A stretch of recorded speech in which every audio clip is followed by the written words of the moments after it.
রিঙ্কি উনি এখানে কেন এসেছেন? ওনাকে চলে যেতে বলো। ওনার মা জানতে পারলেন এক্ষুনি একটা কেলেঙ্কারি কাণ্ড হয়ে যাবে। আজকে কাল রাত্রি মুখ দেখতে নেই। মেজদা ভাই, তুই কেন এলি বলতো এখানে? আজ কিন্তু এই ঘরে একদম আসা যাবে না। হ্যাঁ, আজকে কাল রাত্রি সবাই যদি জানতে পারে না তুই এসেছিস, তাহলে ঝিল্লি খুব বকা খাবে। আমি কি করবো বলতো? কোন রিচুয়াল মানা হচ্ছে কোনটা মানা হচ্ছে না আমি কি করে জানবো? রিজু গেল ওর ঘরে ফ্রেশ হতে, তাই আমি ভায়া এলাম এখানে। আমি কি করে বুঝবো? রাবিশ যত। মায়ের বিশ্বাসটা কেন রাবিশ বলবেন না। আর আপনি এবার এখানে আসতে গেলেন কেন বলুন তো? মাকে খাওয়ানোর জন্য তো এত কাণ্ড করলে, এত এফর্ট দিলে, আর নিজেই না খেয়ে আছো।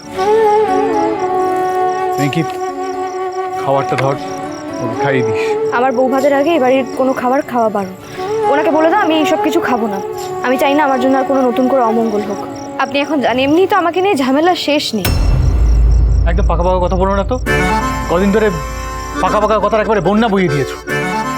এইটুকু একটা মেয়ে, তুমি অমঙ্গলে কি বোঝো? হ্যাঁ, মা বড় মাদের মতো কথা বলছি কেন বলতো? সহ্য লাগছে। ছোটরা তো যাই শোনে তাই বলে। একদম চুপ। তুমি আবার পাকা পাকা কথা শিখেছো? হ্যাঁ, আর তোর কি হলো? তুই তো বললাম খাবারটা ধর। আমি বাড়ির খাবার। এটা বাড়ি খাবার নয়। বাসরে যেরকম নটবদ্দার দোকান থেকে এসেছিল, এটাও আমি। তার মানে আপনি আবার খরচ করেছেন? আরে বাবা, আপনি আমার জন্য কেন খরচা করিনি। এটা তোমার নটবর কাকা দিয়েছেন। মোটব্বর কাকা?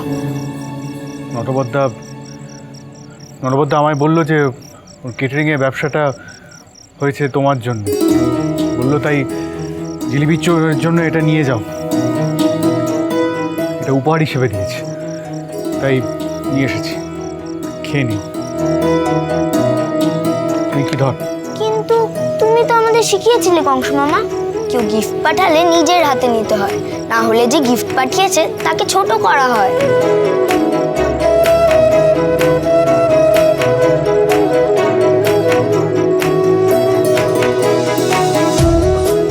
এটা সত্যি আমি বাচ্চাদের শিখিয়েছিলাম। এখন আমি যদি তুমি এটা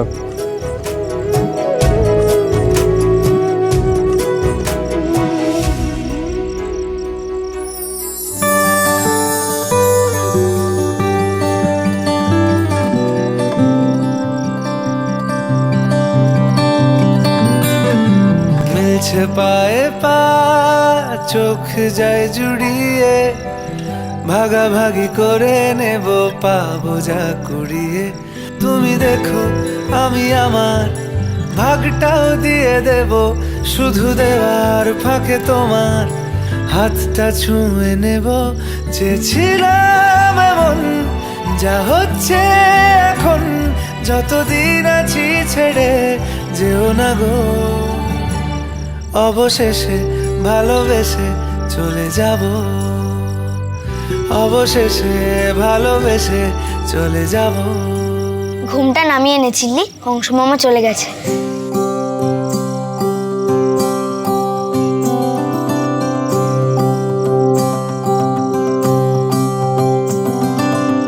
দেখো ঝিল্লি, সব কিন্তু ভালো ভালো খাবার পাঠিয়েছে, আর মেজদা ভাই নিজে হাতে করে নিয়ে এসছে। প্লিজ আর না করো না, খেয়ে নাও। হ্যাঁ, দিম্মা যদি জানতে পারে না যে তেঁতুল পাতায় কেউ না খেয়ে আছে, তাহলে কিন্তু খুব রাগ করবে। আচ্ছা ঠিক আছে, দাও আমি খাবো।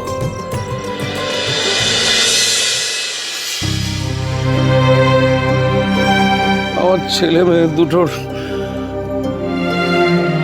আমার থেকে দূরে সরে গেছে। ওদের মা চলে যাওয়ার পর যত বড় হতে লাগলো, আমার থেকে দূরে সরে গেল। রীতিকাই ওদেরকে প্ল্যান করে বোর্ডিংয়ে পাঠিয়েছিল।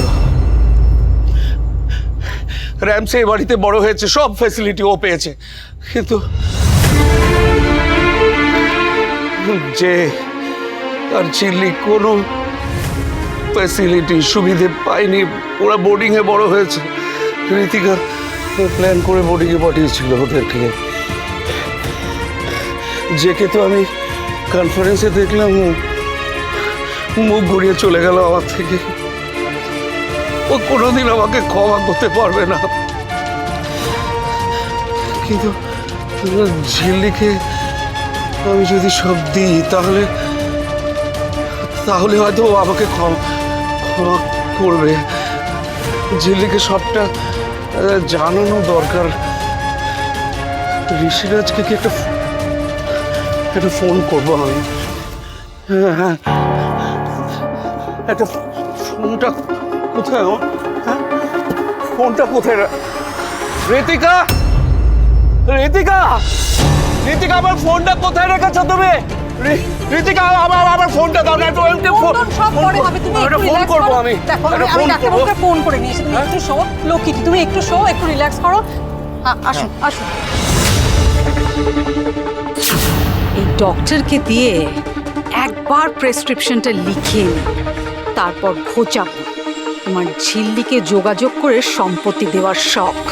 কি অসুবিধে হচ্ছে? আমার ব্রিদিং প্রবলেম হচ্ছে, শ্বাস নিতে একটু অসুবিধা হচ্ছে। বলছি আপনি প্লিজ একটু ভালো করে দেখুন না, মানে আমি চাই না ওর কোনো ক্ষতি হোক।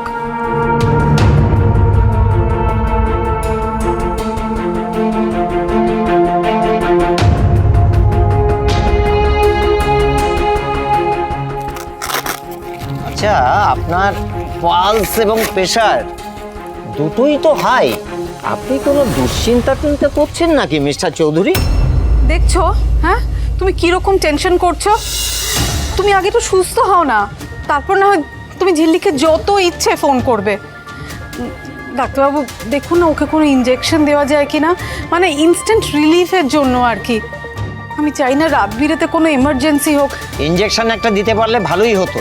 এত রাত্রে ইনজেকশন কি পাবেন? হ্যাঁ হ্যাঁ পাবো। অ্যাকচুয়ালি আমাদের বাড়ির উল্টো দিকে একটা মেডিসিন শপ আছে, ওখানে আমার একজন চেনা কম্পাউন্ডারও আছে। ওকে বললে পরে ও এসে ইনজেকশন দিয়ে যাবে। ঠিক আছে, আমি লিখে দিচ্ছি, আপনি ঝট করে আনার ব্যবস্থা করুন, আমি দিয়ে যাব। ডক্টর তো টাকা খেয়ে আমার কথায় আসল ইনজেকশনের বদলে ভুল ইনজেকশন দেবে না। না না, আপনি কতক্ষণ বসে থাকবেন? একটা ইনজেকশনের ব্যাপার তো, আমি ব্যবস্থা করে নেব। নিন, কালকে সকালবেলায় আমাকে একটা রিপোর্ট করুন। যদি শরীরটা ভালো থাকে তাহলে তো ঠিকই আছে, না হলে কয়েকটা দিনের জন্য নার্সিংহোমে অ্যাডমিট হয়ে যান মিস্টার চৌধুরী, সেটাই বরঞ্চ ভালো হবে। আমি আসি, কেমন? আমি ঋষিরাজকে একটা ফোন করবো। একটা ফোন করো, আমার ফোনটা দাও তুমি। ফোনটা দাও, আমার ফোনটা কোথায় রেখেছো তুমি? আমার ফোনটা দাও। আমি প্লিজ তুমি একটু শান্ত হও, তুমি একটু রেস্ট নাও, তারপর তোমার যত ইচ্ছে যা ইচ্ছে তুমি করতে চাও তাই করবে।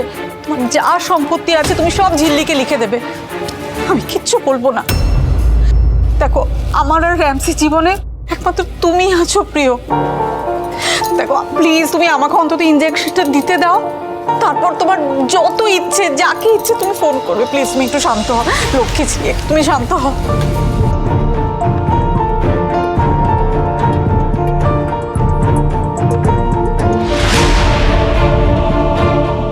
হ্যালো, একটা ইনজেকশন দিতে হবে আমার হাজব্যান্ডকে, তুমি তাড়াতাড়ি চলে এসো।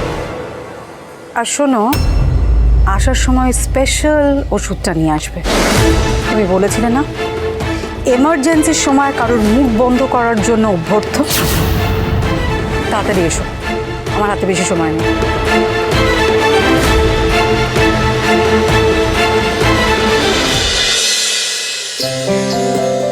বাবা, এত খাবার? রিঙ্কি তো আমি একা খেতে পারবো না, তোমরা খাও। এ না, আমাদের বললো না রে, এত বাইরের খাবার খেতে নেই।